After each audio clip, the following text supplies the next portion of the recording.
Welcome everyone, this is Ponley Mules and you're listening to LOTRO Players News, where we take a look at the latest news in LOTRO and here at LOTRO Players. And this week we have with us Mary Edwin. Hi. Ariandis. Hey everybody. Maven. Hey y'all. And Sanswinda. Hello. And this week we will be doing a little look into Udun in the first part of our Quest Pack review, which is going to span more than one episode. Yeah, because it's not just a Quest Pack, it's like a whole expansion. Right. So let's then head out with our preliminary stuff, where we will be taking a look at Update 21.2, which has another beta release over on Bulver. And anything significantly different than last week? Well, the dungeons are apparently actually working now. Ooh, that's... Yes, more on those later. But they broke the guy in the Isengard who was giving out the gear, so... Oh. How'd they break it? Oh, they did, yeah. Some of the gear's not available, yeah. Oh, you mean they had some, accidentally last week they had some gear that they felt they shouldn't have had? No, just there's some gear that the guy's selling that you can't get. I mean, it just won't. Oh. Yeah, the sell it package to you. is in the Isengard Tavern. Yeah. Okay. Other than that, let's see, what else? Let's see. And there's also new gear. There's superior gear now that's being bartered by the Gorgoroth rep vendors, and they cost allegiance point relics. Did they have those last week? I can't remember if they did or not. I don't think they did. I don't remember. So, but it's hard to tell how good the gear is because the stats on the gear are not accurate yet. But for you to know, there will be more gear that is going to cost you allegiance points relics. So there you go. Yeah. Well, I know one thing that hasn't changed since the last build for sure. Is it skirmish related? Yeah, skirmishes. Yeah, skirmish rewards at 106 through 114 are still broken. So is the food. Or maybe they're having like a Make Cram Great Again campaign. I'm not entirely sure, but it's rather ridiculous that the cooked food is worse than the cram. Well, yes, there is that. And I would just say, it's just that, yes, cram is now better than Lembas. Boy, the Fellowship would be shocked to hear that. Really, no kidding. The Dale men will be happy about it, though, right? The Dale- that'll make it very much in demand. It'll help the economy of Lake Town. I mean, for Dale. Well, the people in Dale need, after the war and all that stuff, they need to rebuild after the That's true. siege and all that. Actually, cram fun may stuff. be should be hard to come by, in fact, That- right? Yes, and they must have learned new techniques during the siege. I guess because, so. Because every calorie had to count when you are under siege. Like I said, Make Cram Great Again or something. And I was getting to the point where I was going to start getting rid of those, and now I'm glad I didn't, because it's better than the cooked food, but then what's the point of Really? cooking food? Yeah. All right, let's have a look at the LOTRO Beacon, and we'll begin with a little weekly comment here. And the question is this week is, what is your favorite looking mount?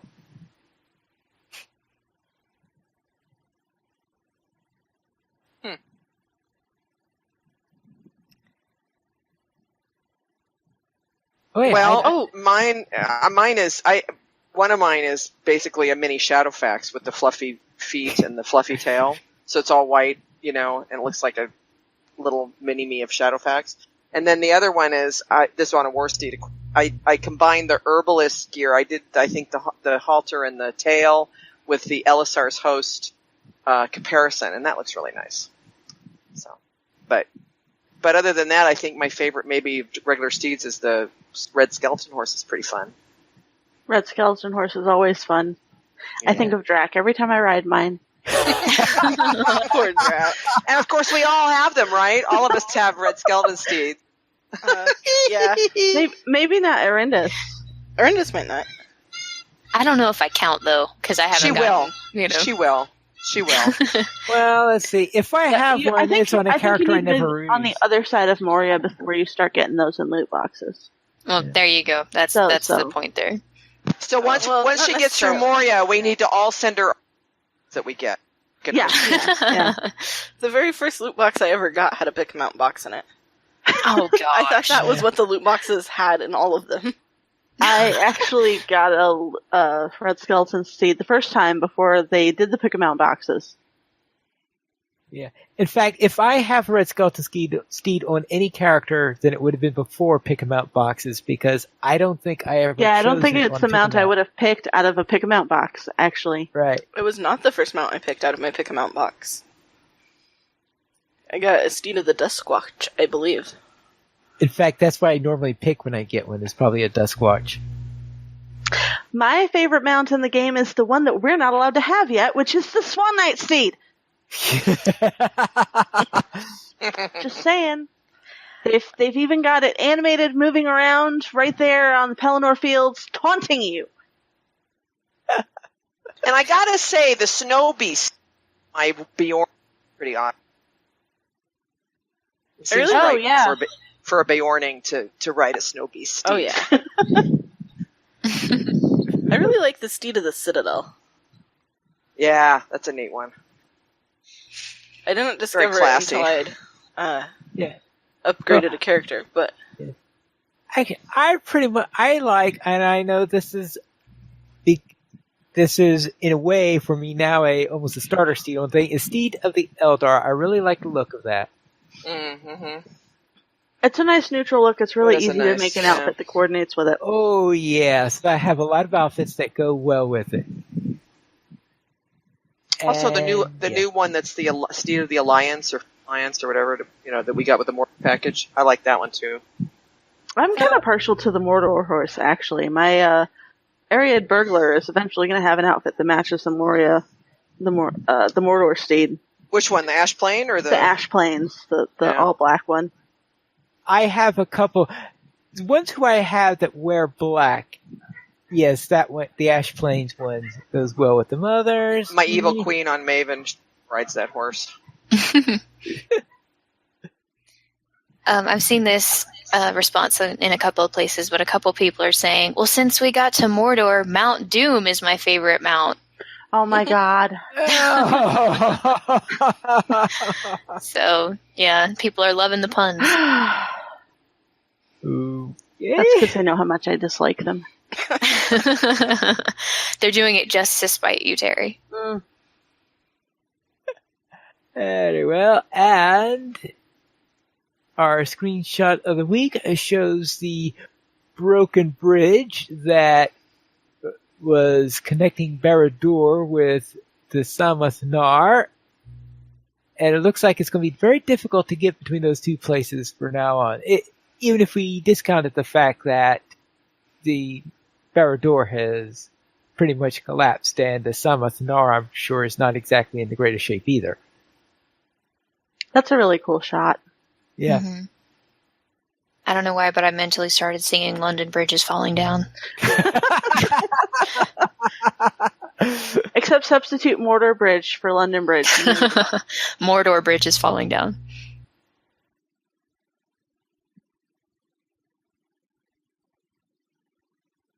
All right. Any other comments on what we have in the beacon this week? Well, finally, you made the beacon this week. Oh yes, that's because that's right. That was from the Mordor update video I did for the filters and mount collection update, which is of course the first things I thought about with the new update. Since let's face it, the odds of me getting into those instances are not high. So, anyone else on any comments? If not, let's go into the store sales. Terry, what's on sale this week? A bunch of stuff people shouldn't buy. Oh. 25% off virtues and virtue bundles, trait slots, and skill and slayer deed boosts. Also, free Max Morale and Power Scroll with the coupon code MMPSYUP. I'm not sure what word that's supposed to be. Maximum morale power scroll. Yep. Oh, okay. We'll take it. We'll take it. Yeah, alright. Now, as a new player who doesn't necessarily know, why do people not want to buy these? Are these things that you get in Hobbit presents? Or is it Well, just... virtues and virtue bundles, you get virtues by doing deeds. So, Mhm. why would you spend LOTRO points when you can earn LOTRO points by getting the stuff, by doing the things in the first place? Trade slots are useful to get if you are completely free to play, but, Month of VIP will unlock all of those trait slots for you so that you never have to worry about them again. And Skill and Slayer deed boosts. Right? Yeah. Okay. So long as you have to log in the character while you're VIP. Okay. And get to, I think, at least level 6 in order to unlock the slots down the side. So that you can pick your specialization. And then Skill and Slayer deed boosts I get in Hobbit presents all the time. Gotcha. And then I forget to use them. Right. Because I throw them in my vault or shared storage so that I can use them later, and then I never get them out again. Yeah, every once in a while I click on a half dozen of them and says, okay, now I've got about 10 hours worth of these Skill and Slayer deed boosts. Oh no, actually I was thinking of something else, but you're right, Skill and Slayer deed boosts are things that you would will want to save for the right time, and you forget about them, you're right. Yeah. And then it's like, oh, well, I could have just made that deed go faster. Because you find it when you've got like 5 things left to kill. Yes. Yeah, that always happens. Then, let's head on. And LOTRO Players news this week is brought to us by the Forges in Udun. You want to make enough weapons for an army? Go to the Forges. And you have the dwarves there who will happily make you plenty. Or kill you. One or the other. Yes, you got a point there. Or try to kill you. And just be well, annoying. try. They'll try. They'll try, yes, unless they want to surrender. Oh, yeah, some of them want That's free true. lunch. Yes. That's right. Yes. That's because this week we have our review of Udun. But is there anything you want to say overall about Mordor in general? Obviously, not sum up type stuff, but anything you want to say in preface before we break it down and start to talk about Udun?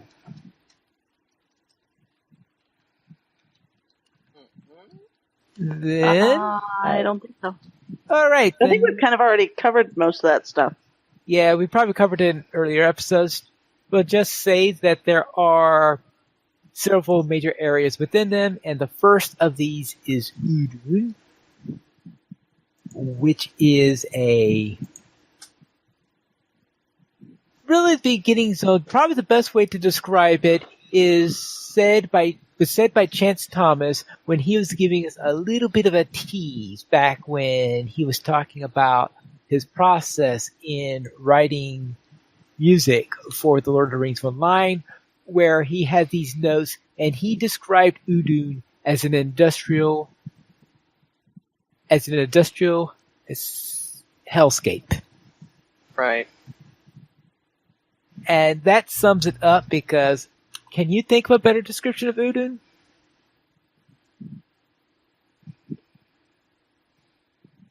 I can't. And yep. That pretty much No, it. that's probably the most apt description that I've heard. The most apt is right. And therefore, that means you'll expect to see a large number of industrial things. You'll find forges. There are deeds to find forges all over the place. Deeds to find furnaces all over the place. And I think I have a lot of characters that still haven't found all of those things. Ooh, well. and you also have another number of fortresses all over the place. You have things, platforms, workstations. That's what it's all about. Everything in Udun seems to be centered about the forges and the forge workers. So what kind of mobs can we find there? Can find forge workers. Orcs. Oh yeah. Yes. You'll find orcs. Oh, orcs in Trolls. Mordor. What a shot! What's that race of men? The Nandoth? The Nernhoth. Nernhoth. Yeah, the guys from Nern. Slaves. Slaves, basically. Yeah, they're basically slaves there, and That's actually a kind of mob that we haven't technically seen before. I mean, it's a completely different design aesthetic wise. Yeah, I have a feeling there might have been some of them as background characters, as sacrifices, stuff like that within the wastes, because they made it sound like that the Nernhoth were being used as sacrifices. Yeah, but we didn't actually run into any of them. Yeah, you didn't run into any of them to fight. And the slaves. I don't know that we rescued any of them either, so I don't know that we necessarily really ran into them. We rescued them. I have a feeling that some of the corpses were intended. I think it was one of those we just kind of missed them. Yeah, that's another possibility. Like if we'd been 5 minutes earlier, our paths would have crossed. That's likely also. Therefore, you have the Nernhoth, and the thing about the Nernhoth is you have those that, of course, are more fanatical ones that, of course, are still defending their forges and all that stuff, and then you have those who essentially says, "Hey, will you take me away from here?" Yeah, right. That's right. That pretty much sums it all up. Now, of course, before you get to enter into this wonderful landscape that we call Udun, you have to have gone through the storyline, because we finish volume 4 of the epic storyline. And we want to, of course, describe that little fun bit where you are, if you recall, at the end of Book 8, you were at the battle defending the hills, the Slag Hills over there. You're being surrounded. You had Nazgul overhead. It was very tense. Attacking. It was very tense. And it was a cliffhanger. You're right. A cliffhanger, and you're thinking, how in the world of course, if you read the book, you know. Well, yeah. Spoilers. But if you had read the book, you're standing there, and you're wondering, how are we going to get out of this? And now we put into this battle, and it looks like you're starting to have your last desperate fight on that. And then Elro here, or was it Ella? It was Ella here, right? I can never keep it. It was one of them. I can't tell the two apart. Seriously. Yeah, it was. It was one of the two. Right. So the trouble is then that one of the twins comes up and says that, somebody else is arriving. What? Who could now arrive to make things even worse? It is Elro here. And that, of course, turns out to be the Eagles are arriving. They were the ones who last minute helped they saved in the Battle of the Five Armies, and now it is the Eagles come down in order to help neutralize the Nazgul, because the big problem that we had, of course, were the Nazgul on their fell beasts flying all over the place. Of course, you've got the Eagles now taking care of that. And now the tide starts to turn on there. But of course, we're still massively outnumbered and all that stuff. Then, right after that, we look out and the Nazgul start to flee away back to Sauron. and then you have this pause in the battle because why are the Nazgul leaving? And as the Nazgul fly away and start to disappear in the distance, the gates of Mordor fall, which of course means only one thing. That Frodo and Sam have succeeded in their quest and destroyed the ring. Therefore, we have the Eagles, Gwaihir and Landreval come down in order to take Gandalf and us over to Mount Doom in order to find Frodo and Sam. So therefore they drop us on the Mount Doom and we do our best to get lost on Mount Doom, right? Well, yeah. That was actually very simple to not get lost on. I made it more complicated and got completely lost. Well, you want to explore. I mean, how many opportunities do you get to walk up the side of Mount Doom? Right, You got a and point with that. why would I have assumed that they would have been straight in front of me? Really? With all the different options going off to the sides. Well, you do have a point on that. And there are a couple of opportunities that you are given in order to stray from the path. Some of which are more deadly than others. Well, well, yes, there is that. So you go around, you explore Mount Doom a little bit, and eventually you run into the two hobbits. And Sam gives you the file of Galadriel, which you hold up to the side to summon the eagles to come and pick you up. And then you are brought back and eventually are taken to the Field of Victory,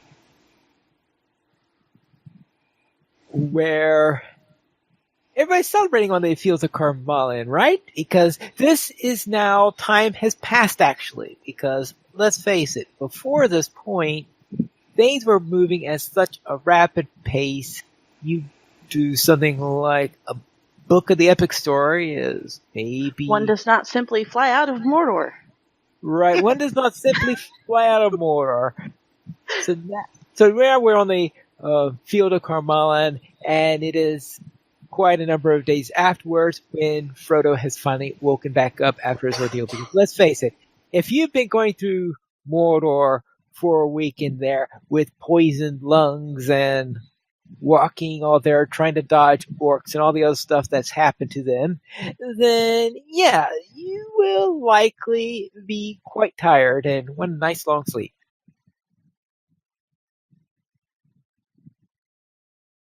So therefore, they woke up in there, and once that is I think they should have had pickable flowers there. No, no. And this, ladies and gentlemen, is called I mean- a troll. Lord knows we run around the Field of Carmallin enough with North Thillian. Anyway, we don't go around picking flowers on the Fields of Carmallin, and instead we talk to a lot of people all over the place, getting there. We check in with everybody. Yeah, check in everybody, see who is still alive after what happened.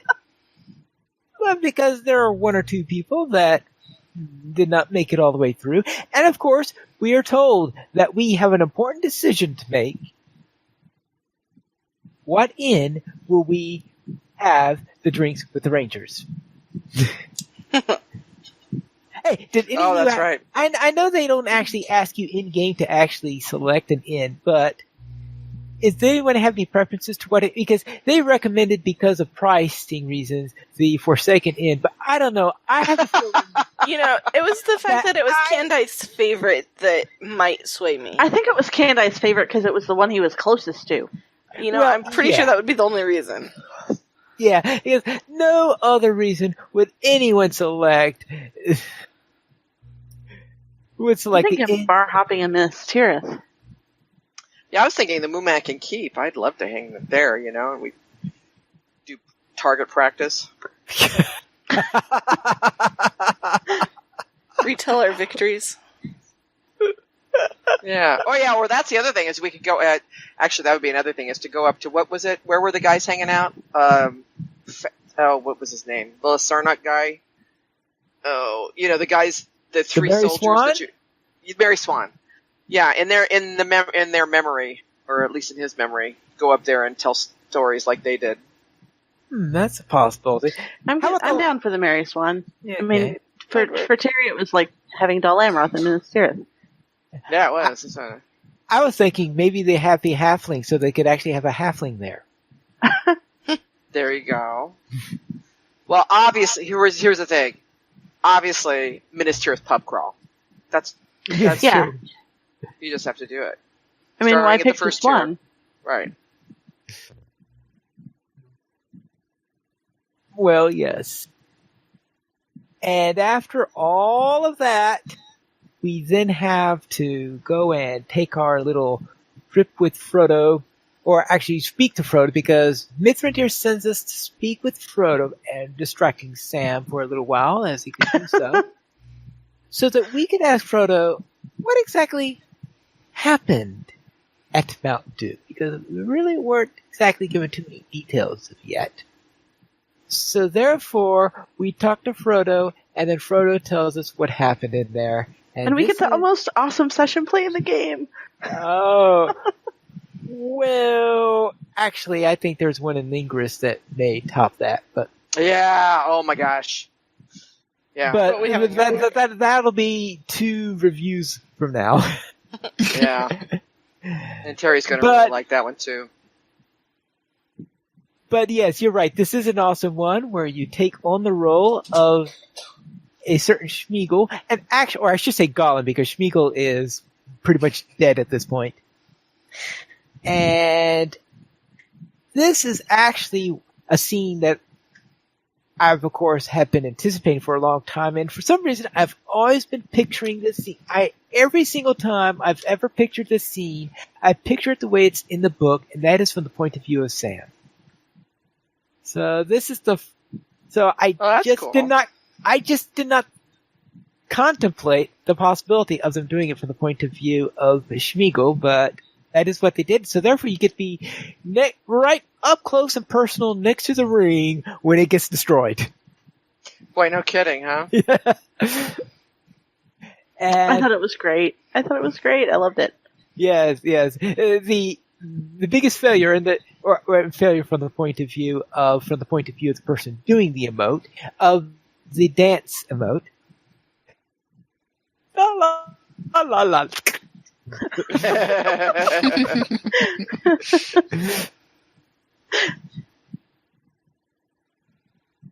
And then after that, we talked to Mithrandir and finished love up that- everything.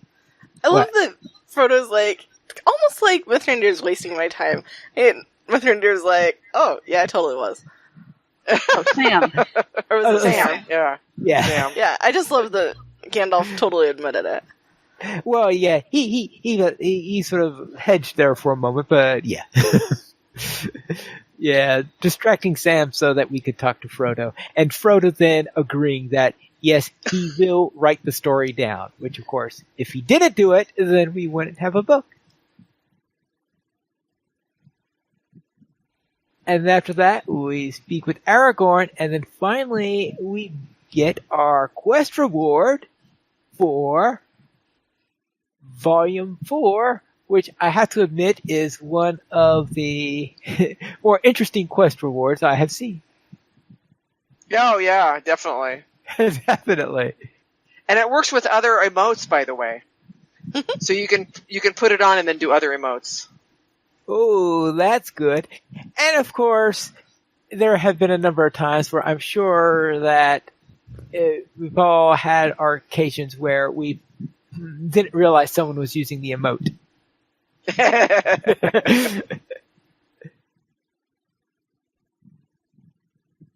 If someone had it on the other day and I didn't realize it, I'm like, why are they moving around?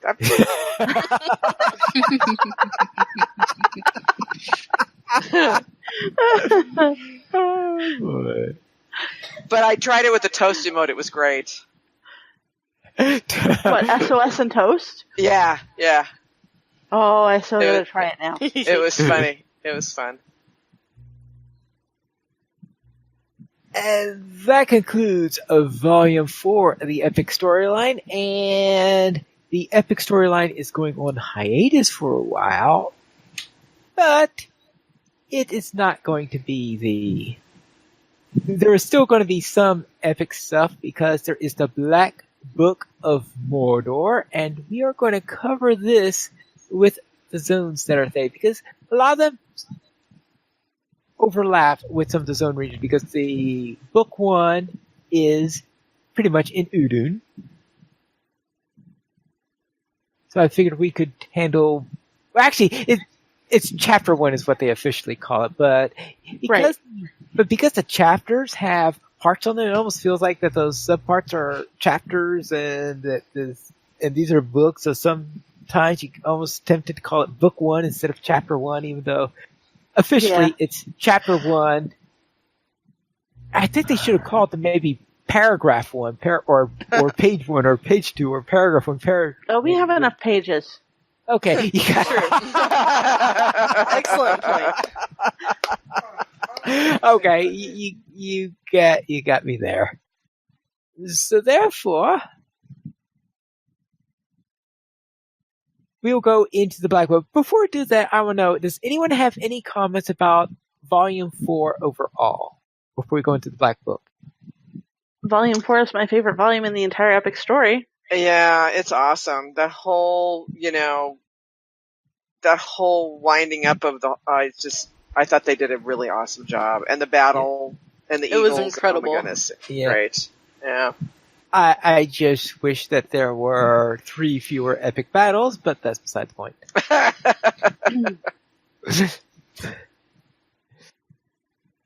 I'm okay with those epic battles because it doesn't feel like my time was being wasted when I do them, because it feels like they're moving the story along. Even when I'm doing them outside of the story, it feels like the story's moving along. Okay, you got a point there. That did help. And they're giving better rewards than skirmishes. We've proven that, haven't we? Yeah. All right, you've got a point there. So therefore, let's head into the Black Book then. And in the Black Book, we begin by going past the Black Gate, because we finally have opened up the Black Gate, where the Black Gate sort of split open as a result of the destruction of the ring. And we go in and speak with Gandalf just inside the Black Gate, and the first thing we find are 4 adventurers who seem to be convinced that they are the perfect people to head on into Mordor.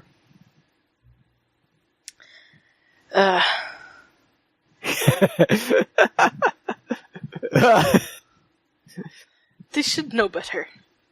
They should know better. Yes, I guess you got a point there. So we have 4 people that we speak to at the beginning.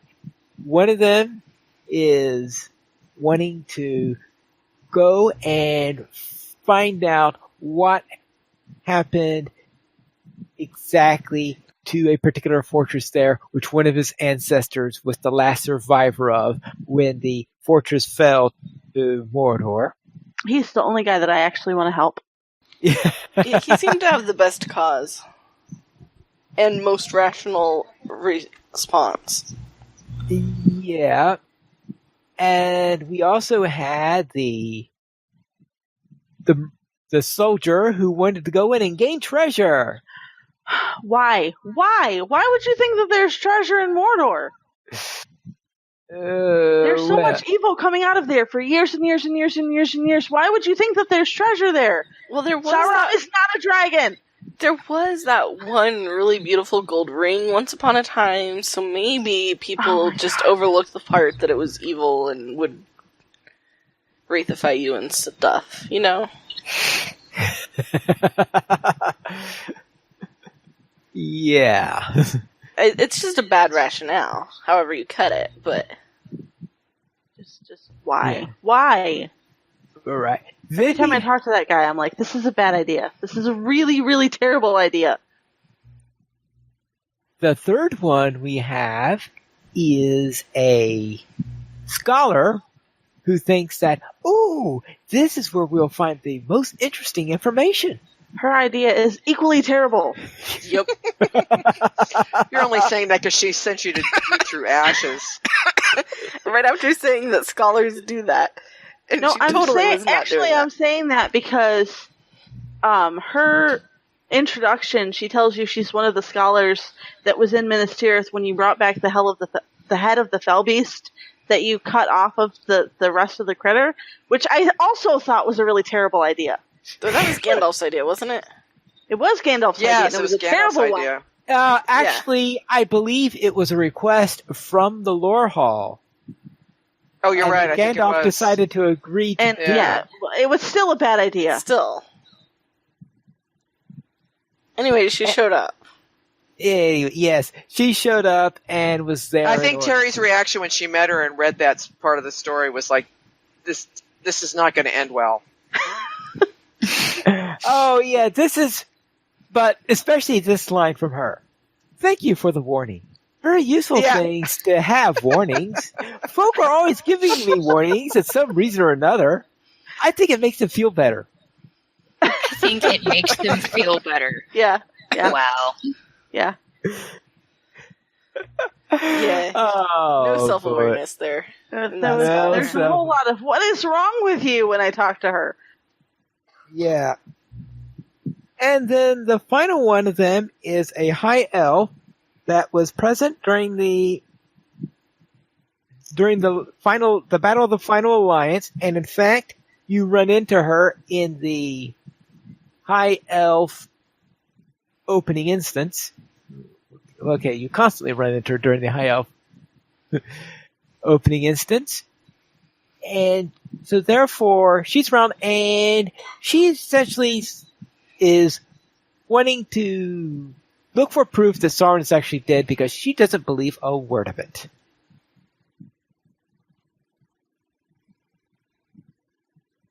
Well, okay, she might believe a word or two of it, but she certainly isn't completely convinced that Sauron is killed because that's what they said at the end of the Second Age.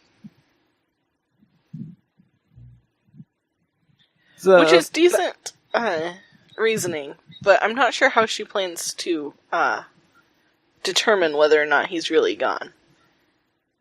What is she At going least to do from the about it if beginning. he's not? Honestly. Right. well, That's what I that- can't End up in figure out. Elrond's house for another 3,000 years? I really don't know. Oh boy. If she's lucky, I guess. If she's lucky. Alright. Then after that, after you speak with these four, you're then go to Udun, and your introduction to Udun is, of course, to kill some monsters there. That seems to be your introduction to a lot of zones. I'm in a new zone. Let's kill monsters. Yeah, pretty much. So you kill a few foes there to get a measure of what they're like.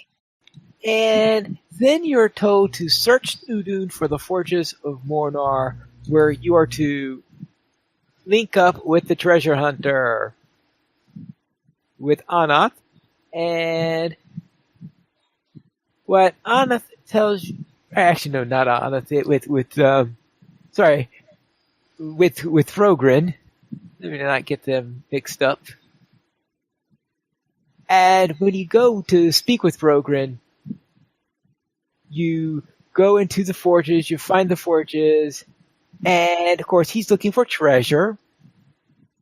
And you go all over the place in there looking for various places, and he's the one who asks you to slow them down by rendering anvils useless by tipping them over. Right. What? Because nobody's going to stand them back up, obviously. Right. Oh no, my anvil has fallen over. It is completely useless. What shall I do? Pretty much. Well, I mean, they are orcs and goblins, so maybe that's what he's True. thinking. They're not exactly Oh, the no. sharpest tools in Not the exactly shed. super motivated to Oh, no, continue with their tools going. Maybe he Yeah. figures they're not strong enough to lift it back up. Well, but hold if on. they're You also forging- remember there are dwarves there also. That's true. True. Oh, That's true.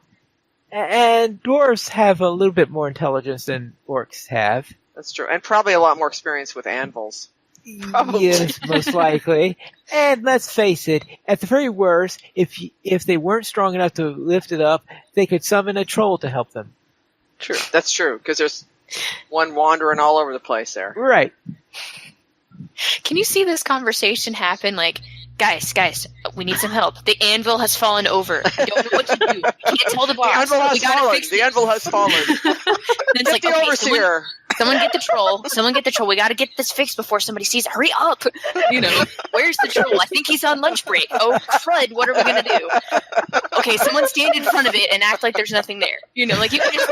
Yeah. Oh my God! Here comes the overseer. Look busy. Oh man. Oh gosh. Now, every time I go up to Mornauer, I'm going to think of that. I'm sorry. I may have just ruined something. No, you haven't ruined it at all. Kidding. That's awesome. Very well. Now, What makes it Yes. even better is that there are spies in that area who could be guilty of reporting. So they could be like, okay, yes. I think Oh, there's something that's over there, so block that view. yes. And then Rogrin then says, "Oh, wait a minute! I saw some enemy movements. I want you to go defeat some foes while you examine the enemy movements and search a basin to see where some orcs traveled. Maybe we can find out what was going on in there." And we never find out because apparently there was infighting among them and they all killed themselves before they got too far. They killed each other, not themselves. Killed each other, yeah. Yeah, killed each other. I meant, Phrasing. yeah, I did. Okay. Yes, I did. I meant that They all didn't murdered- commit seppuku or anything like that. Yes. I just can't handle this trip anymore. That's right. And after that, he then, yes, he sent you on your way, and finally, you get sent to Anath, and there you start to look into this prison area. Now, this used to be a fortress of Gondor back when they had guards in Mordor were keeping a big watch, but when the Great Plague came and all that stuff, of course, the guard diminished and all that terrible stuff happened. And eventually we are told the story about what happened there all those years ago, 1,000 years earlier, when they had to finally leave the place. And shock here, the people of Mordor are treacherous pigs. Really? Okay. Yeah. Okay. I'll take that back. That's insulting the pigs. Agreed. Agreed. All right. Therefore, the people of Mordor are have done that. Now Mordor has control of it. Of course, they turn it into a fortress and a prison and all that fun stuff. So you have to go into there, and you are asked to free some prisoners that are being kept in there and to kill some guards and free some prisoners in there. And one of the people you free is one Eyorzin. Actually, you don't free him. He's escaped and you got to go find him. No, No, he's one of the. He you was free in him. the. Oh, he's one of the guys? Oh. Yeah. He's the third person you open. So it's that he tells you his name as he leaves, and then you Right. talk to Anat. Oh, that's right. Anat says, "Oh, wait a minute, that's no. How are we supposed to know?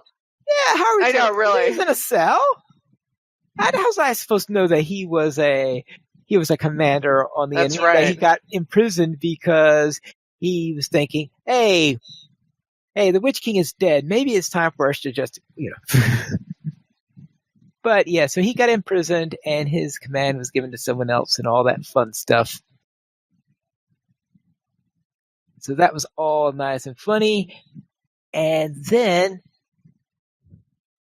we have to go around looking for Eyorzin, and we have to hunt him down. And we eventually find him after going all over the place in Udun, and in fact, even going on the boat, making sure that he didn't leave by any other way. And once we have found all of that, Mithrandir sends us to a nice, fun place called Anglach. Anglach. It's not fun. It's not fun No. at all. Though the fire lava stuff looks really cool until you Well- jump in it, and then it's not so cool looking. Just black and white. Yeah, it just goes black and white at that point. Speaking from experience. Not that Yeah. I ever did such a thing. Yeah. So you do go all over the place into Anglach, and that is where Grand was fashioned. So we're talking about a pretty big foundry there. So therefore, Anglach being the central fortress of it, you can imagine then is also a forge at the same time, a big forge works, because of course, in industrial hellscape, what would you expect to be the main fortress of the region? And once we get back out, talk to Mithrandir, and we talk to Iorzan again. And of course, Iorzan tends to be smug. He's got a little bit of an attitude, that guy. He has a an lot of attitude. an attitude. Yes, he's not impressed with Gandalf. He's not impressed with the Gondorians, even though he's their prisoner now because he surrendered to us. He figured that he had a better chance of surviving more than 10 minutes with Gondor than with the forces of Mordor.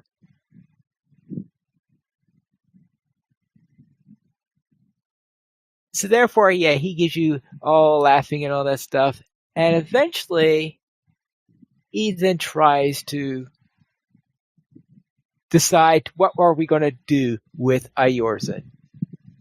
And eventually it's decided, all right, we will keep Iorzan alive and find him a place in Gondor if he will give us some information.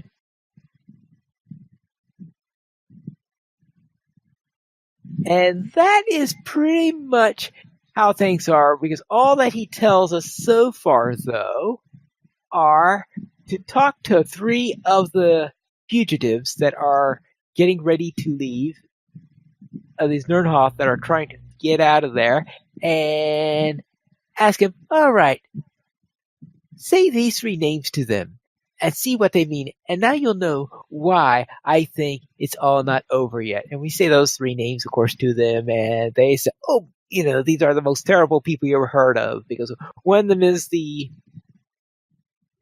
one is the captain of the pit. One's the mouth of Sauron. And I always forget who the third one is. There's so many choices on that. Well, there's Ugricore, right? Who is the person who the guy has told us the story about. He's the one that basically decimated the Thandrim, what became Durthang. But There's no, that guy. I thought that was the captain of the pit who did that. That's Ugricore is the captain of the pit. Ugricore. Yeah, Okay, yeah, he's captain of the pit. Okay, sorry.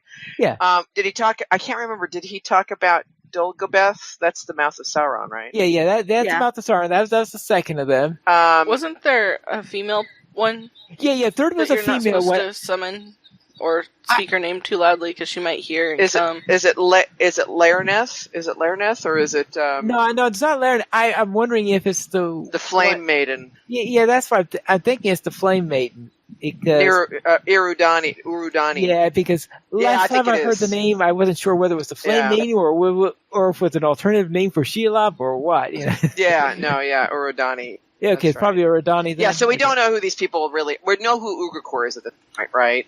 And we at this really point, don't you know probably the you other probably guys. know who Ugricore is because Ugricore is trying. His power base is in Udun, so he's the Well, first one you run. Ugricore is the guy that we learned about in the Anos tells us about his past, his ancestors. Yeah, you hear about 'Cause him he's- then, Right, he's the one that still visits Ithilien and stuff. but you also run into him during the side quests in Udun. Right. Well, you don't run into him. You You hear about him. him because Yeah, you hear about him. you run into his minion. I guess is probably a better way of So putting you it. know he's still around. Oh yeah, he is most definitely still around. And that summarizes chapter 1. That's how we close up chapter 1 is hearing, all right, these are the names we hear. This is what we have to face. We may have gotten rid of Sauron, but there seems to be this power struggle in Mordor of some terrible, terrible enemies that are still alive and are trying to make trouble for us. And that's where they end chapter 1.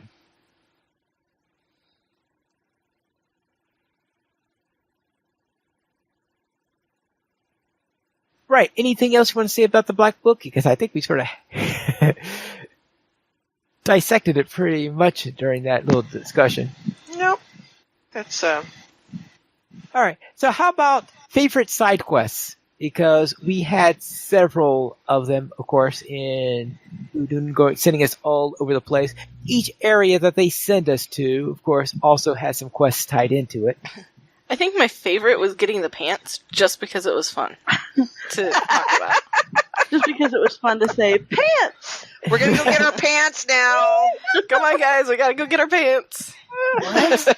Go find the stones, we gotta get pants. We knew about this already because we had done this particular quest on Bull Roarer, so we knew that this was the quest to get our pants.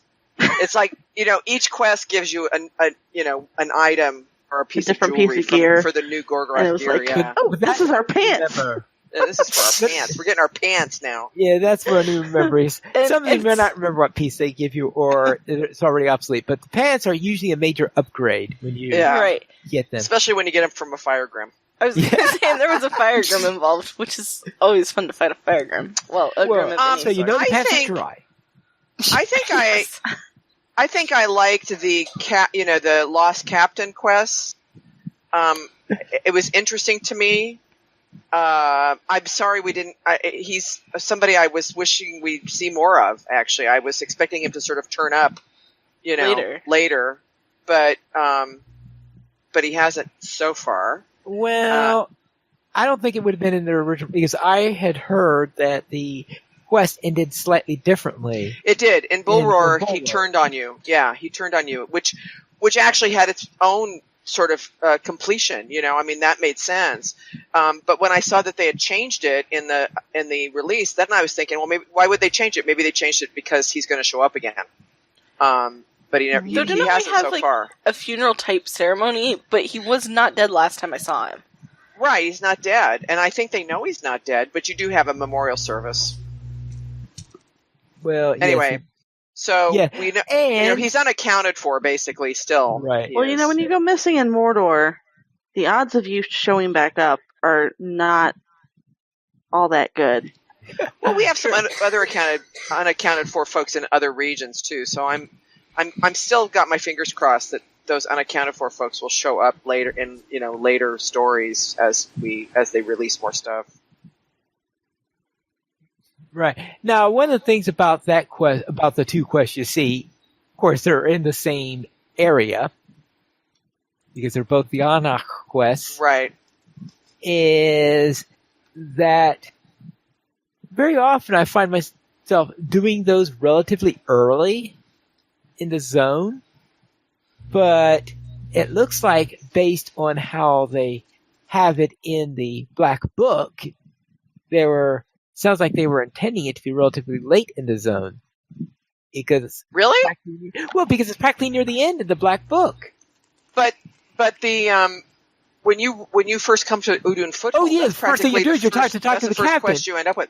Now, I also knew that's something. strange. Yeah. This is a little bit of I don't know if it's a hint or it's something that I did. So I already knew from Bull Roarer what to expect, and I knew there was another quest that would give you what basically amounts to a skirmish soldier when you do the quest.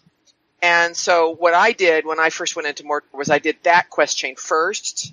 So I had that soldier basically with me, and then I went and did all the other quests before finishing that quest line. Well, the tricky thing is I always found that particular quest line because that's the one with the banners and all that stuff, right? Right. Which eventually gets you to the point where you have that companion. Is that I find the areas where I have to go in order to do that quest to be a little bit rough. So I prefer to have gone through other areas first before going in there, because the roughest parts I usually run into are prerequisites for getting to the point where you got the companion with you. Yeah, Glordrill's my raid ready alt, so she was pretty well equipped going in. So that's probably something I should caveat, So she could pretty much hold her own in those areas, no problem. And I just kind of liked having the accompaniment. He was really fun, Like for example, just like with a skirmish soldier or a lore master pet, he could go gather aggro while I went around picking up packs and chests and other stuff. So it was really convenient, Yeah. And hunters don't get to have pets. I'm like, that really got me. It's like, gee, I wish hunters could have pets. I mean, I do have my, my skirmish soldier that I can use on landscape, but he's just an herbalist thing. Now, one of the funny things about him, though, is that occasionally when you summon him, it summons a one that's too low of a level instead of the level he's supposed to be. Yes. So when you first pick him up, he's like level 1, and he gets shot like right away. Yeah, he gets insta killed. Okay, then I summon him again. Okay, that's better. Yeah. Fortunately, it's not an escort quest. Instead, it's one of those. If you get separated, please blow this horn to bring him back. Yeah, kind of like the Huorn and Fangorn and various other companions. And Bill the Pony and stuff like that. Yeah, and what's his name? Baragon's son, Burgle in Minas Tirith. Yeah, Burgle. Yes. So that's, of course, another one. And that's, in fact, is a quest line that is very heavy in the Nernhoth storyline. Right. It's very interesting, actually, I think. Yes. It was a lot of fun to read out loud. It was, yeah, it was.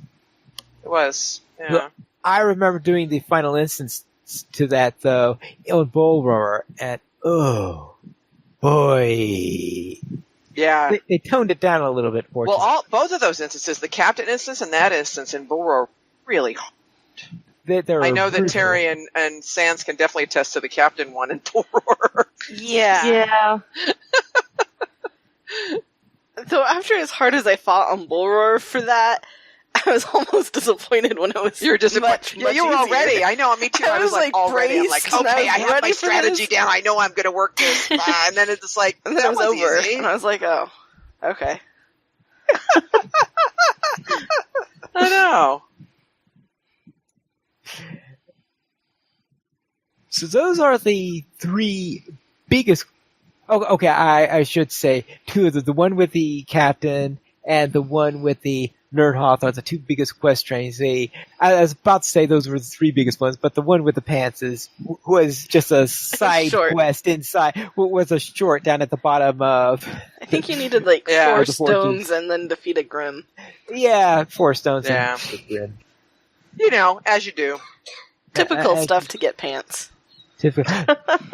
You do have the quest though, where you get the kill goblins in order to get gears, and then you use the gears in order to fix mechanisms, and then the mechanisms, when they're fixed, drive out goats that attack you. And then that's true. And the thing is, the first time through doing it can be really confusing, but fortunately, once you do it, and then you can show other people how to do it too, it's a little bit better. I'm gonna say, riding my goat from my beautiful black goat through there was just so much fun after that. Yeah, really. Well, then you get to go free some of the goats too, which is nice. Right, you get to free some of the goats and all the fun stuff on that matter. Those are really the two big quest lines, weren't they? The captain and the slave stuff. Yeah, captain and slave stuff. There wasn't really another big quest chain, right? Right, because the Sandrum stuff was the Black Book. Right. Yeah. Now, they do have some mini-bosses around, like in Durthang and in Mornauer, and there's also, the rare chests that give you cool drops and stuff. So that's, but those are all parts of sort of doing landscapey stuff. Yes, all those little things that I think I've got one my characters tend to have only one or two of the real chests on Udun. I don't have many of those. Okay, you do have, of course, in the fortress where you go, the Fallen Fortress, where you have the prisoners on there, you do have a long thing on there, but they're all pickup quests, so there's not much of a storyline to them. Right. But there are a lot of pickup quests inside there where you go around picking up baubles, picking up items, killing enemies in there, killing bosses in there, going to the top of a tower, and there is a boss at the top of the tower that has one of the special chests within the region that you can get. And a page. And, of course, pages. I think it's a good time to mention pages because... Yeah, technically that was a side quest. Yes, see, pages are a side quest in there, and it's all over Udun, where you'll find pages everywhere. And the Or idea... not.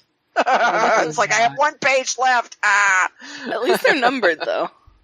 Yeah, that's true. At least they're numbered. So Unlike the treasure caches and the rare missing. chests.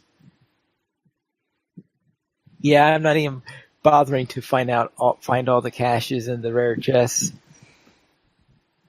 But yes, you have these pages all over the place, and the idea is to find them. And once you do, you will get a item that you can put into your house, which is actually a book.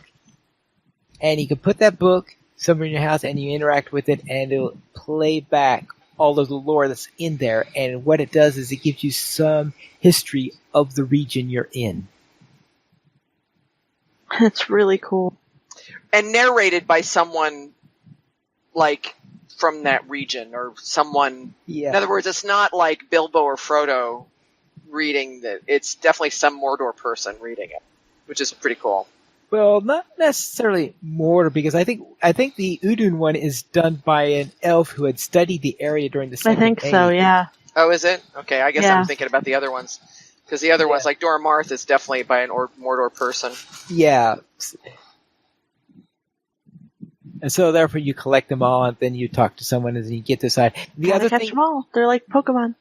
yeah, That's right. they catch them. So when you pick them up, you will hear the recitation of what's in that page. And this is something that they did quite a bit in DDO, where you'll find these objects, you interact with the object, and it'll tell you something. One of the most famous ones were the commentary by Will Wheaton during the Temple of Elemental Evil, where you'll go around, pick up those little things, and he'll talk about his history with D&D. And sometimes you'll run into journals that talk about the history of the location you're in. So this is, I think, the first time they did something like this in LOTRO, or at least on this scale. I think so. Seems like it. Yeah, so if you find them all, then you get the object, and you also get some points for allegiances, but allegiances we're going to be talking about in the next review. Later. So therefore, we're not going to talk about that yet, but one of the reasons you'd want to do your pages is to help advance your allegiances. But the other reason is to have a very cool book that you can put into your house, and you can click on it and hear the whole thing. And it's always fun when you have the book, is finding a good place to put it, because putting it in the way of decoration and the like, especially on Lanterful, where I have a house that was decorated, that I hired somebody to decorate the house. So, interior designers in Middle Earth, I never knew. This. I need one of those. I need the name of whoever decorated your house. Ooh, let's see if I can find. This was someone which should be in the archives of A Casual Stroll to Mordor, because it was back when they were doing the Child's Play auctions, and they would have these auctions every year and one of the auctions was was for her to decorate your house on it. So therefore, it's something that I literally paid real money for someone to do. Except, of course, the real money went to charity instead of to the person in question. And therefore, it was like finding the perfect place to put it within the house. I didn't want to mar the decoration as to it, but fortunately, because because you are able to move away from the hooks. Because back in the old days, when everything was on those solid hooks wherever you put it, I don't think that decoration would work in the slightest way. But it works perfectly now if you understand how to use the current system there. And I think that covers all the significant quests within Udun, unless somebody can think of something else. I don't think so. I mean, All there's, right. like you said, not only, like you said, like inside Durthang and Anglak are there landscape quests, but there's landscape quests all over Udun. So probably Yeah. the bulk of the questing you do really is the landscape quests, the enforcers and the packs and the, Yeah. all of that stuff. All over the place. And But I think it's really interesting. I mean, finding forges and finding furnaces and stuff. I mean, it is really interesting, and the sound effects that are perfect, and the music is perfect. And the slugs are enormous. Yeah. Oh, concerning sound effects, I should note that update 21.2 is including a change on the sound effects for the pages, where the voiceover, I think it used to, I don't know if it was tied to something, to the wrong control, or if it wasn't tied to any control at all, but the volume was just off and wasn't tied to the voiceover one. Yeah, it was. Yeah, I saw that. It's one of our sliders now, right? In our controls will control the voice. Yeah. Right. I think it's being swapped over to the voiceover. Oh, okay. So that would be good. And then let's head into light and shadow.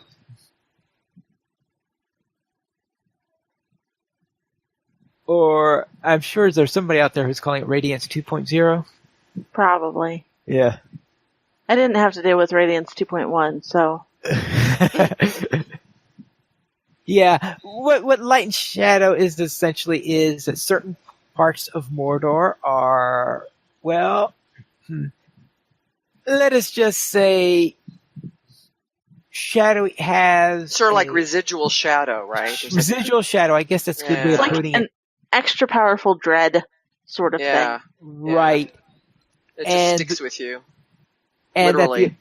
it sticks with you. So where you're in the area, the mobs have a buff on them, and you've got debuffs and all sorts of nasty things like this. And to counteract that, you would need gear that has the light of Arendelle in it, and that helps to counteract the shadow. And that's a theme for the gear all throughout Mordor, and each of the various regions that you have in Mordor are going to have, as you go on deeper and deeper into it, will have higher and higher shadow ratings, so you'll need more and more appropriate gear.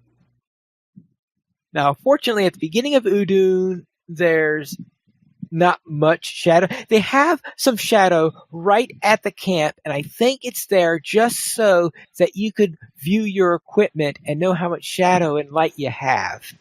And I think that's the only reason why they put shadow there, because there's no other logical reason. And so that you can get used to it, because when you go at the place where the actual mobs are in the early parts, there isn't any shadow.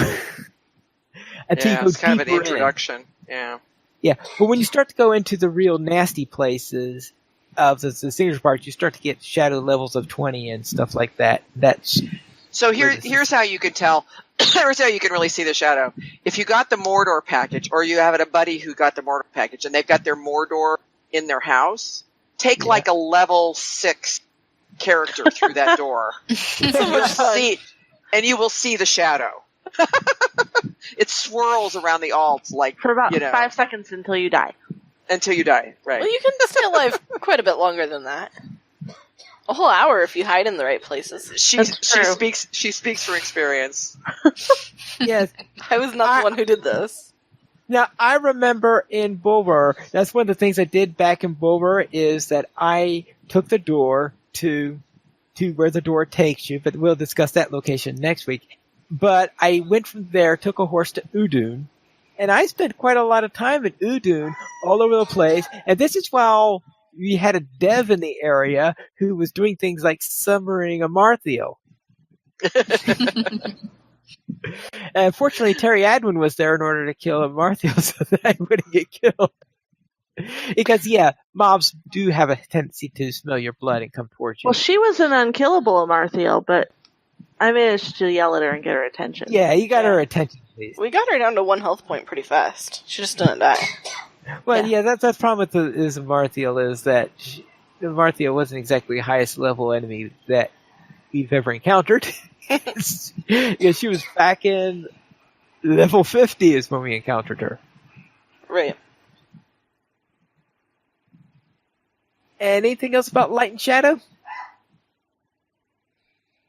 All right, I'll just note that I think the pants that we talked about earlier is very often the first +4 piece of gear that you get.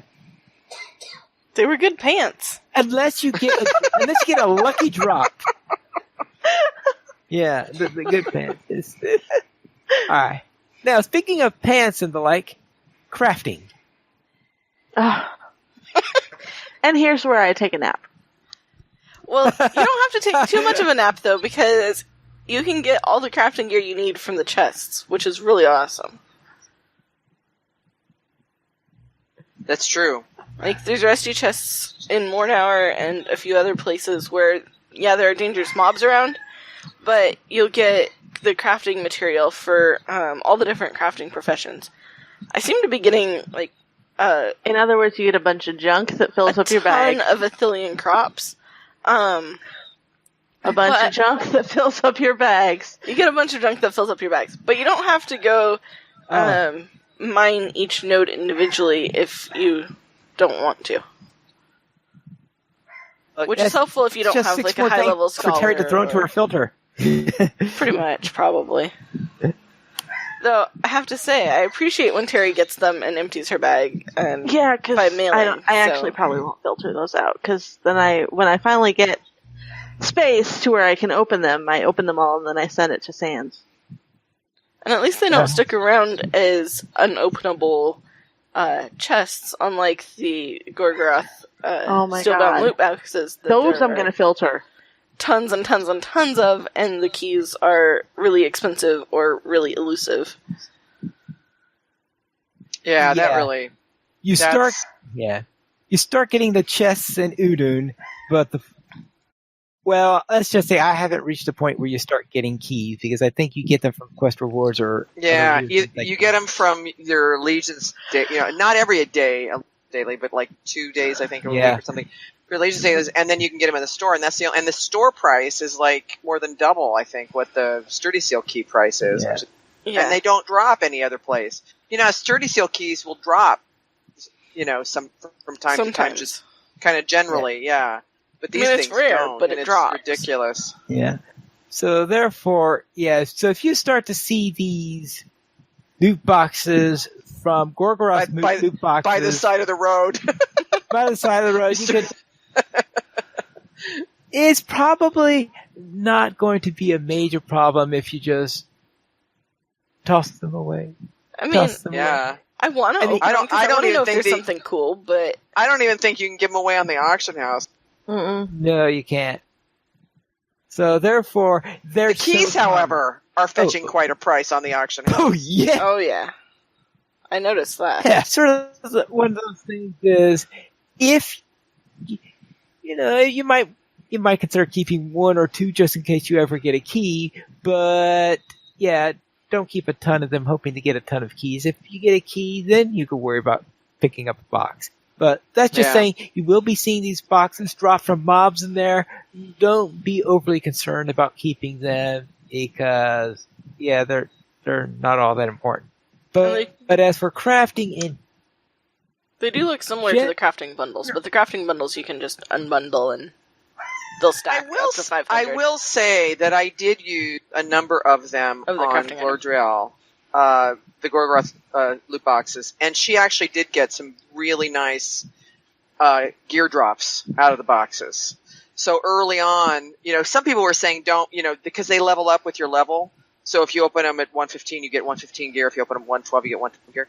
So we were saying don't open them until you're at 115. But the thing I found was I didn't, it's like I wasn't crazy about. I mean, I didn't go nuts doing it. But if she needed gear, I felt like she needed some gear. I did open them at like 112, 113, and I did get some really good gear. I mean, better than what I was getting like in Quest Rewards. So, but you got to decide if you really want to. I mean, I bought the keys in the store, and I mean, so I spent a fair amount of money and then stopped doing it. Yeah. As for crafting, let us just say that cooked food was nerfed. Yes. That's all I know about it. I haven't done the other professions crafting wise, so some of you might know something about some of the other professions. Some of the scholar stuff cooked was nerfed. food was nerfed. It's great. It's great, and the food, the snack food, is better stats. It doesn't have all the stats like the Anorian one did, but it has pretty good stats. So that's a decent trade-off in there. So you can say one's a decent trade-off, really great, and the other one is a major nerf. And when I say that, it is worse than the old Anorian level. Oh, of course, new Anorian that you cook is worse will too. be worse too. Is even worse than that. So therefore, they nerf the Anorian recipes at the same time. It's just like. So if you have any of the old Anorian recipes that were level 201, or you see them on the auction house, they are the best cooked food you can get. But there's a limited supply because you can't make any more of them. Thing that could come close these days? Yeah. The Cram. only thing that comes closest now is cram. You really don't know what they were trying to do. Yeah, because the best food in the game should not be store-bought food. No. That's right. Like, I don't mind if cram is competitive, but that it's so much better than the cooked food that you have to work really hard to be able to cook? No. Maybe I just got spoiled with previous crafting tiers. Well, it could be they went a little bit overboard in the previous crafting, but store-bought should not massively outstrip. And I'm talking about at level 106, where it because, all right, if we say that, maybe at 115 there are set of recipes that you can get that are going to be released with 21.2 or something like that, give that argument. The 106 crafted food at the 106 recipes should at least be competitive with 106 grams. It should be at least competitive, I think. Right. Okay. Anyway, I guess I should end that rant there. I don't know what maybe that was their idea of having people not throw out the cram they get in their Hobbit presents. I don't know. Make crams great again make cram great again. But the other things they nerfed, bow chants were nerfed, for sure. I think there might have been some other things that I'm forgetting now. Yeah. But I heard some complaints about the Scholar side, but I don't know because it's so hard to get the Scholar Potion. Because the Scholar Potions, the ones that remove effects, are not currently available at healers. The only way to get them that I know of is through Scholars. I'm sure that makes the Scholars happy. I'm sure they're selling wonderful prices in the auction house. Those 115. I haven't checked. They're not hard to make, though. If you've got a Scholar who can do Doomsfold crafting. Well, yeah, and I do appreciate the simplicity of the recipe there. I really should get around to getting my Scholar to actually do the Doomfold recipes, because I don't think he started crafting yet. And that's one of the reasons that I appreciated the crafting bundles, because my Explorer could pick up the parchments needed to make the potions that I needed. Yeah, you got a point there. I should really have thought of that and kept those parchments. Right. So anyway, yes, it's easier to collect materials now than it used to be, and because of all those crafting bundles, but some of those recipes leave us not exactly too thrilled. Now, is there anything else we need to cover in Udun before we wrap it up?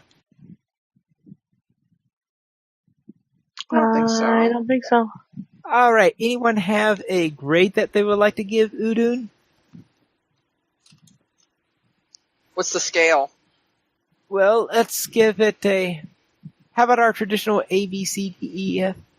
Oh, okay.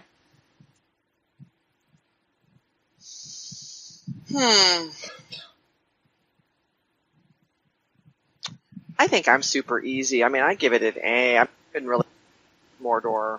I was really curious to know how Standing Stones was going to kind of extrapolate into Mordor, and I think they've just done a great job of it so far. All right. Sans? I think an A-. I've really enjoyed it. I loved the epic book. I loved the questing. I got nice pants. But I really didn't appreciate suddenly not having good food and good bow chance, especially with the jump and needed finesse and resistances, because it made it... I feel like I was just suddenly, I guess, spoiled because of the Hunter update, maybe, but way squishier than I expected. And kiting wasn't working because the area's just not designed to be able to kite to mitigate that. And so it took extra work to come up with workarounds for that, and I'm still not sure what... Like, I guess I'm just disappointed with the amount of time that I spent crafting so that I could have some of the gear that would help me be able to solo easily, and then find that it wasn't working. So, A-. Okay. Terry? I think I'm actually going to give it a B. Because as much as I love the story, the landscape, all that other fun stuff, I'm not a fan of some of the other changes that they've made. Like Sans said, the crafted food. I don't do a lot of crafting, but like the one thing I do is cooking farming. So the fact that that's not really a viable profession right now, the Gorgoroth loot boxes drive me absolutely up the wall. I don't see why we had to have a whole other series of keys for these loot boxes, why we couldn't just use the keys that are already in the game to unlock the loot boxes. It feels like a money grab. Yeah, and given how much some people paid for the Mordor expansion, including myself, I didn't like the way it was executed. Plus, every other zone, I have had like maybe 1-2 loot boxes drop every couple of weeks. I'm having loot boxes drop every 15 freaking minutes that I can't open. Whoa! It's ridiculous. And it fills up the inventory slots so quickly. Yes. I mean, a couple here, and there's nothing good in them so far that I found. The couple that I've opened, I've gotten nothing good. I mean, Trisha's been lucky; she's gotten gear. I've gotten nothing. I haven't even gotten crams out of them. That's what's really sad. Oh, that is sad. I got combat run speed boost out of one, which is something that I destroy. Yeah. And then I'm trying to remember what was in the other one. I've gotten on the downside. Sometimes I've just gotten like a couple of crafting things, like skins. And some crafting stuff, and then an essence that I have no use for. And you need a special, so kind of like the treasure chests that are all over the place that look really shiny, and then they're like, "Oh, you found 2 Doomfold parchments," and you're like, "Great." Now, I Yeah. have also gotten like 200 ash out of Gorgoroth loot box, which is kind of useful because you can get, good gear. You train. Oh, I you think I trade got like for 20 ash out of one. Not even like significant numbers of ash. So yeah. And what was the other criticism? I don't have a ton of criticism about Mordor because I'm actually enjoying my experience in Mordor. But yeah, the nerf. I suppose, gear- yeah. I mean, I have to agree with you guys because my A was based on the storyline and stuff, but game mechanics or whatever you want to call it, game Yeah. features. I will agree with you guys about that. In fact, I think a B- even for some of that stuff. I know that part of the reason too is one of the reasons I'm enjoying it is because I'm with friends. I know from what I'm seeing, on the rare occasion that I pay attention to numbers, because I'm not normally the person who's paying attention to numbers, but when I do pay attention to numbers, I know that if I was trying to do this solo, it would frustrate the crap out of me. When I was trying to go through and get mobs to get the rep items so I could get the port, is when I was really noticing that, because we were questing together most of the time. But yeah, trying to take things on solo was... Yeah. Now, on my side, well, first of all, I just realized that there was an item we forgotten. Terry reminded me of it, and that was ash. Yes. But we will save that for next time, seeing how we're too low a level. While you get introduced to ash in Udun, it doesn't really pay off until later on anyway. So I guess it is appropriate that we skip that by. But I will say that I pretty much agree with you right on that. I was considering an A- for the crafted food stuff before I remembered that there was another item that was also going to bump it down. And that is, of course, you know me, you know. Oh, yes. Here it comes. Here it comes. Yep, you know what I'm going to say here. That's right. Level 106 or 1014. Absolutely no rewards, drops, or whatever whatsoever.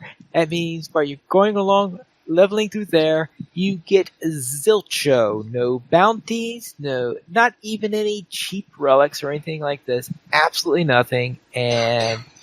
Well, in Sands, we did... What level we were doing at 115? We were running 115. Skirms? And they tier were 2 tiny. skirms. Yeah, tier 2. And barely the number getting of any marks or medallions. Like, hardly And the anything. rewards were horrible. No, they were standard skirmish reward. No, they have ever since at level 100. At level 100, they is when they decided to freeze the marking and cost levels on there. So once you hit level 100, it's flat from there on in. So therefore, but yes, it's still really expensive to try to level up a soldier. So the number of marks that we got was just stunningly small. Yeah, I think everything's frozen as if it were level 100. It could be. Wow. And so if soldiers, you really can't bring soldiers much above 100 in their power level anyway. So I don't know, the cap is probably equivalent to 105 because they did not raise the abilities of soldiers. I have a feeling the soldiers are probably not going to be very, very productive because now they're level 100 for level 115. They're level 1. The stuff that levels, because they have the stuff levels, but the stuff that's based on rank, which I consider to be their equipment, they're essentially level 115 mobs with level 100 to 105 gear. You've got apps. You get no rewards in there until you're at cap. And of course, at cap, the raid chest is dropping 105 loot, not 115 loot. So therefore, that brings it down to B because, gotta fix the skirmishes so that, they're not going to be competitive against epic battles as Sans keeps on saying. But I was just shocked to discover that. Get them to give the appropriate level stuff so that at least you could pretend to be competitive. Well, yeah, and it would be nice if they were even kind of competitive because they're 115. The epic battles are stuck at 100. Yeah, right. Oh, that's right. There is that. But the And epic of battles course- are giving good gear. And good marks and medallions. Oh, you're right, because they're stuck at 100, and yeah, the skirmishes. And right now, a tier 1 skirmish, because when you're leveling up and through skirmishes in there, a level 110 skirmish at tier 1 is as tough as a tier 3 skirmish was at 105. So they're a lot tougher now, and they're giving less reward. Right, and you can get like 115 jewelry that's got really All great right, now I'm stats giving it a from C. the epic battles. Oh, okay. All right. Okay, maybe it's time for me to end my rant and let's get going. Well, it is. No, I Because I agree with you. half the comments on the show is already going to be complaining about Pine Leaf talking too much about skirmishes. Oh, not from us. It's not going to be. Yeah, it's going to be. Let's head into our site news, but we have one little item which I'm pretty sure that Terry Adwin called this one. And that is Tim's little farewell for the family line. Giving up his summary and also responding a little bit to Terry by saying, of course, that maybe there could be. He's working on the PDF for Amazon, and Wow, really? yeah, and he's totally in if Netflix approaches him for an adaptation. So we got to figure out how to make that happen. That'd be awesome. That would be awesome.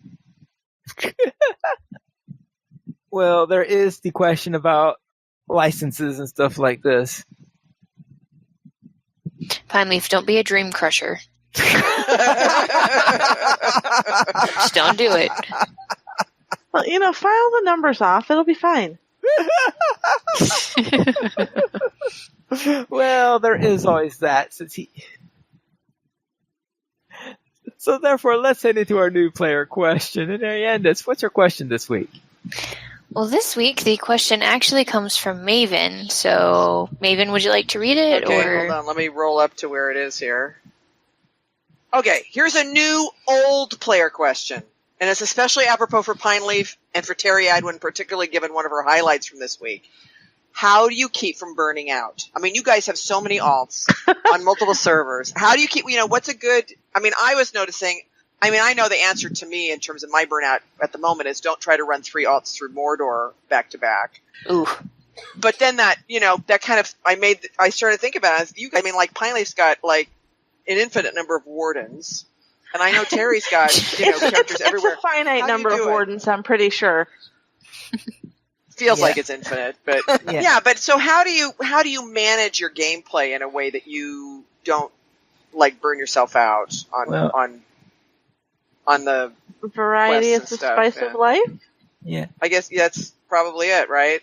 Well, Just switch alt hop.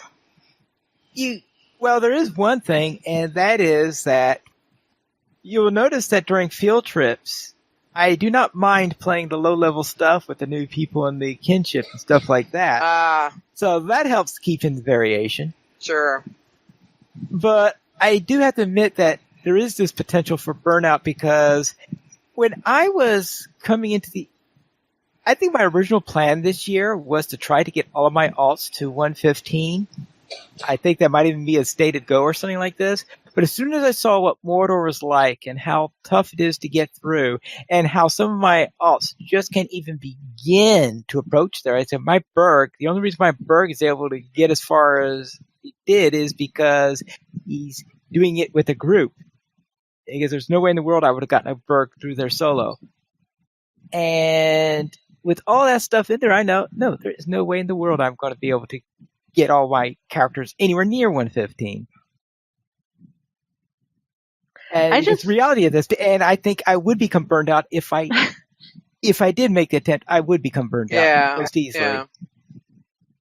Variety is the spice of life, huh? Yeah. And it is. It's if I find myself getting tired of where I come up to something, I'm like, oh, I don't want to do this. I just don't do it. I switch to a different alt. So that's actually one of the reasons why I have as many alts as I do, because everybody's working on something different. Right.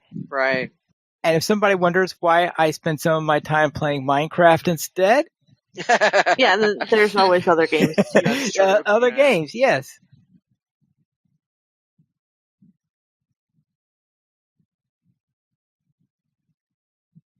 Thank you very much, old timers. Yes.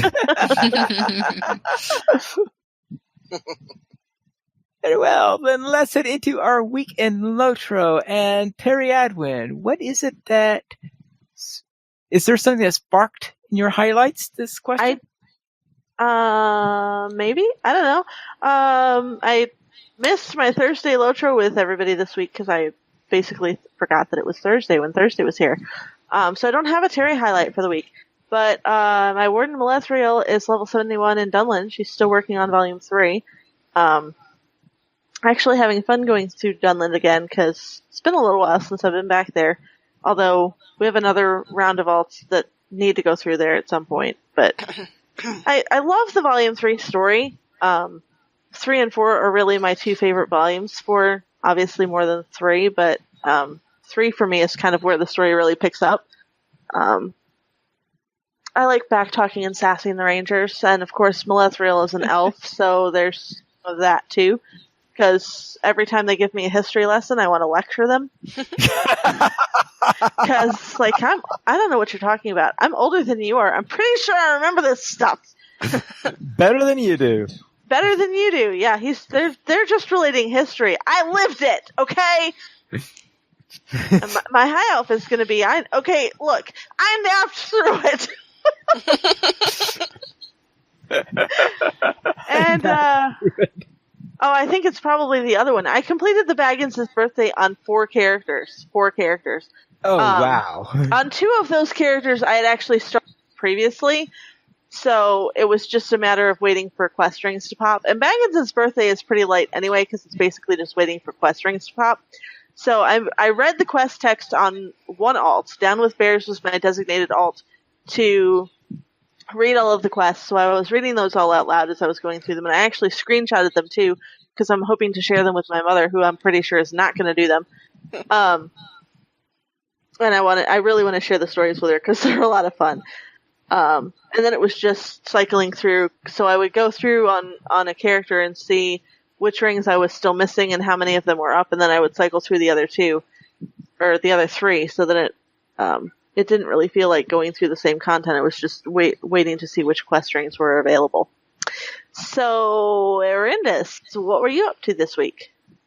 I was actually able to do a little bit more this week than I have been, which was fun. I dusted off my level 23 Hunter just to see if I could remember how to play it. And let's just say that Sans would have either have been very, very disappointed in me or have laughed hysterically at what was happening. We'll just leave it at that. The real question, though, is did things die? Yes? You were fine. Okay. That depends on whether that was... Yes, things other than me. It was close, but... I can't tell you how many times I met the res circles across Middle Earth, so you're good.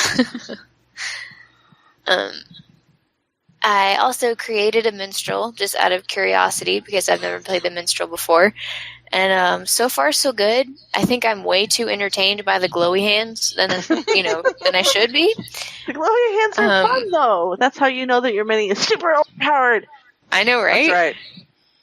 That's right. So far, so good on that. And I continued to level up my champ in Moria, working through some of the stuff in the Silver Team loads. It's kind of funny because I'm level 54. The epic that I'm on is, I think, level 56 or 58, something like that. So I'm having to try to find side quests to kind of catch up. But it's been good so far. Sanswinda, what have you been up to this week? Well, I ran my first 6-man epic battles with characters who were not level 10 before they entered the epic battle. Immediately prior to clicking Travel Now.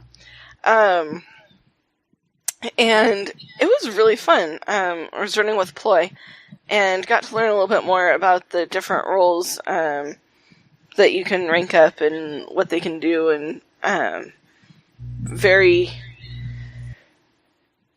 trying to be patiently sat on my hands waiting for the Vanguard people to have their pips and now I need to play Vanguard, so I know what that looks like and means. But it was cool to see it actually work. So it was nice, and I reached rank 5 as an engineer, so that was something I thought was probably never going to be attained for Sans Wenda around a year ago now. So that was pretty cool. And we tried a Tier 2 Throne of the Dread Terror raid with only 9 people, too. We did not get past the first boss, but we did get the first boss's health down significantly before we changed it to a Tier 1 raid. We got the Mumax. Oh, you're right. That's right. And then the Tier 1 raid went much better. Tier 2. I mean, it's at 105, and we had a whole bunch of 115s, but Tier 2 was a little much. Tier 2 was a little much still. But, yeah, it was fun to try that, and then to go back in, and I think we took three of the bosses, all the way through the Mumax. No, we got the boss after the Mumax. 2. When we did it on Tier 1. So, that was a lot of fun. That's right. And still challenging, which was good. And I took my Bjorning questing in Erdluin with the field trip, and this is the first Bjorning I've actually quested with. My higher level Bjorning, who's like level 30 something, has been in a crafting hall since she was level 5. So, it was fun. OP Furball is OP. And switching into bear form and running around was fun. The bears run kind of funny, but they're pretty powerful. They really do. And they look really awesome. And, yeah, I was so glad I took my Bjorning on the field trip. And, worked on the allies of my Arya Runekeeper. Yes, Terry, you can feel free to tell me you told me so multiple more times. Told you so. It's going to be a work in progress for a while. I stopped when I had enough of a headache and a good enough start to test them, and finished up some stuff in Udun with Pineleaf testing them, and then switched to Bullroar and was persuaded to stay for dinner with some Moraville twins. A very, very persuasive invitation. But I was not very pleased to be accepting, and I think Maven can probably give more details on that, though. So, Maven, how was your week?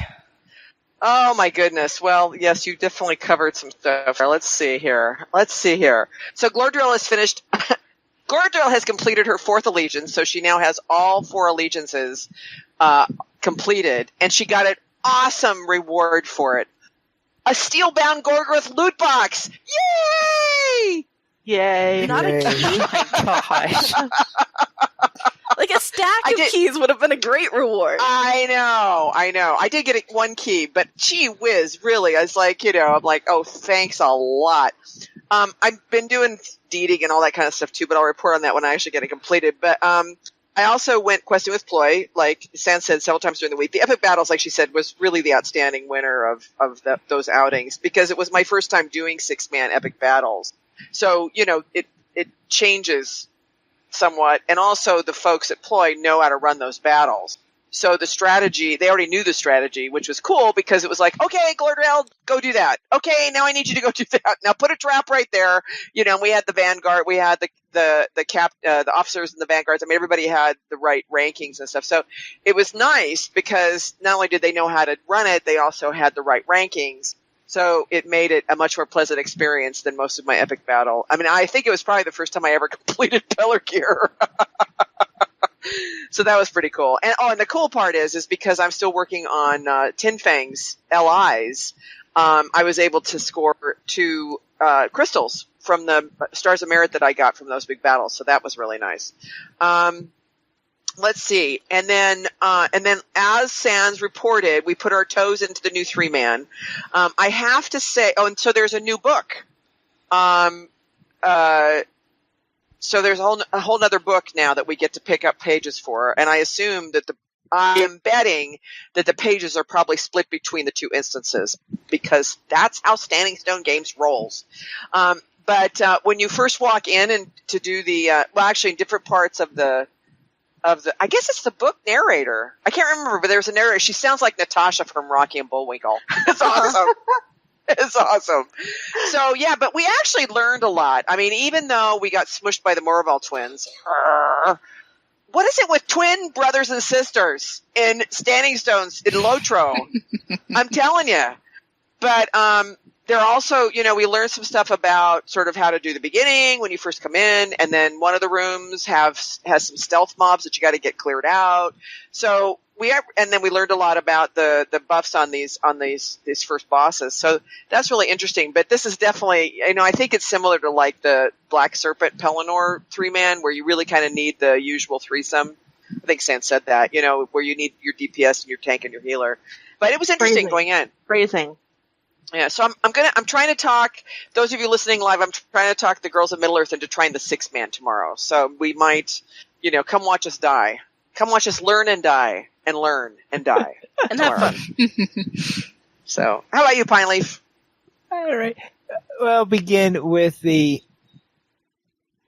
my Gladden Warden, where I was rolling my Hobbit presents this morning, and I got a tome set of Vitality, which I think is it's the second time I think I got a tome set, but I think it's the first one which I looked at this.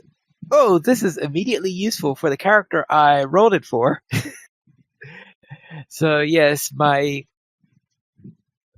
warden there on Glad now has 5 extra points on Vitality, or however much 5 tomes gives you on that matter, so that's good.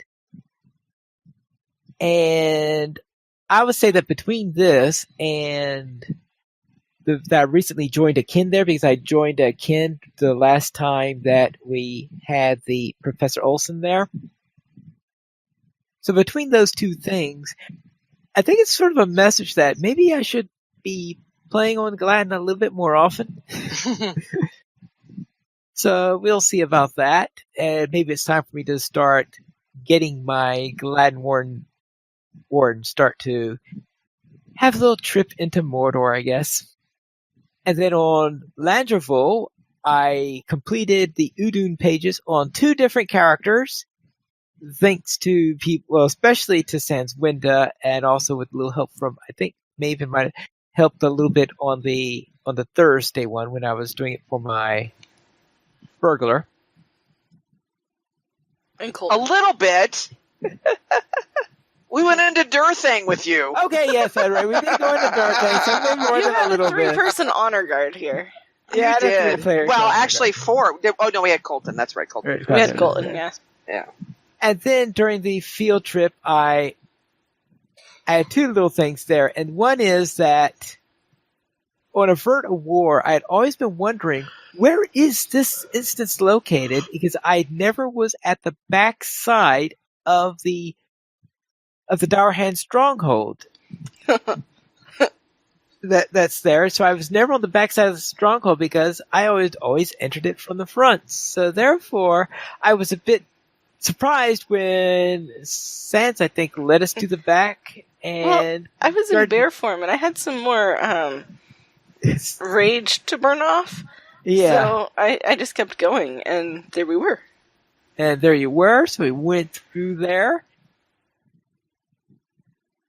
And therefore wound up taking right to the place where the instance is on to avert a war. So therefore I finally learned the landscape equivalent to that location. And then when later on we were running Rescue by Moonlight, we were trying to wonder, okay, are we going to do the bow quest first or do Rescue by Moonlight first? We decided we'll do Rescue by Moonlight. And I managed to pull the dwarf that had the bow, because the dwarf with the bow is in the Moonlight instance. It's just that he's outside the range of of where you're at, because he is outside of the invisible wall that you're on, and it's usually about 20 to 30 meters outside there. So I got as close as I could on my Lore Master and was just close enough to pull him in, and so he came in and was friendly enough to drop the bow, even though he was 15 meters away from the wall at the time he died. Right, we'd never discovered if he would walk through the wall or not, but we Yeah. got the bow. We got the bow. And we contemplated starting the instance over because that wasn't the plan to get the bow before finishing the instance, but we figured we already had the bow, so. Yeah, he had the bow, so it sort of was moot, yes. And then we went into there, did Rescue by Midnight by killing all the mobs along the way, since why did we need stealth when we had 4 characters there at the same time? Yeah. It doesn't work as well in some of the Moria instances, but for that one, it was fine. Oh yeah, it worked fine there. We currently have 22 supporters on Patreon. If you'd like to join this illustrious raid of players and help support LOTRO players, simply go to the donations page where you can support the Players Alliance on Patreon. There you'll find rewards, including a mention on the podcast of your choice, or even be a guest with us for an episode of LOTRO Players News. This week we have a featured comment from Marmy. And anyone want to read this? I think Arendis should read it, because poor Arendis had to stay quiet the whole time we were talking about Ugu. You got a good point there, Maven. Sure. Marmy writes, she was writing about last week's, the email that someone sent in last week with the questions about virtues. She says, concerning the new player question, if you are VIP, then all 5 slots for virtues are unlocked for characters logged while VIP. Otherwise, only 2, if I recall correctly, are unlocked, and the rest must be bought in store. Virtues itself doesn't require paying to slot them. You can buy them in store, so they have higher tier, though.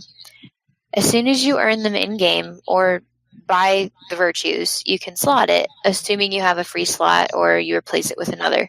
It doesn't depend on race, class, or anything. However, you can't slot a virtue which you only have thanks to gear, for example, loot box jewelry. For example, a ring can give you +3 patience, but if you don't have that virtue earned to at least level 1, then you can't slot it. There are no other limitations. Did you try to slot the virtue even if it's grayed out? Just drag it to slot. It should work. If it doesn't work, I suggest making a ticket about it. As for why some virtues are grayed, I have no idea. That's an excellent point about the loot box jewelry, because that can give you a false number. You cut out pretty bad, Sans. Say that again. Oh, I thought that was me. No, it was probably me. I was saying that's a good point about the loot box jewelry, because that can give you a false number that looks pretty good. But Yeah. is moot, because if you've earned none of that number, then you can't actually use that number. Yeah. By the way, I did on my hunter this week. I tried that slotting a gray number, and it worked fine. You know, it was grayed out, but it had a number in it, and it slotted in just fine. Yeah. We did not receive any emails this week, but if you'd like to send us one, you can send it to podcast at LOTROplayers.com. You can also follow us on Twitter, the Players Alliance at Players Ally, LOTRO Players at LOTRO Players, Ariendas at Ariendas, Maven at Token Maven, Pineleaf at Pineleaf Mules, Senswinda at Senswinda, and Terry Edwin at Terry Edwin. The Players Alliance has 3 live shows every Monday at 8:30 p.m. U.S. Eastern Time. We have DDO Players News. On the first and third Friday of each month at 11:59 p.m. U.S. Eastern Time, we have XP Quest. And every Saturday at 8:30 p.m. U.S. Eastern Time, we have LOTRO Players News. You join us for live shows at LOTROplayers.com/live. And that is all for tonight. And until next time, this is Pineleaf Noodles reminding you to skirmish responsibly.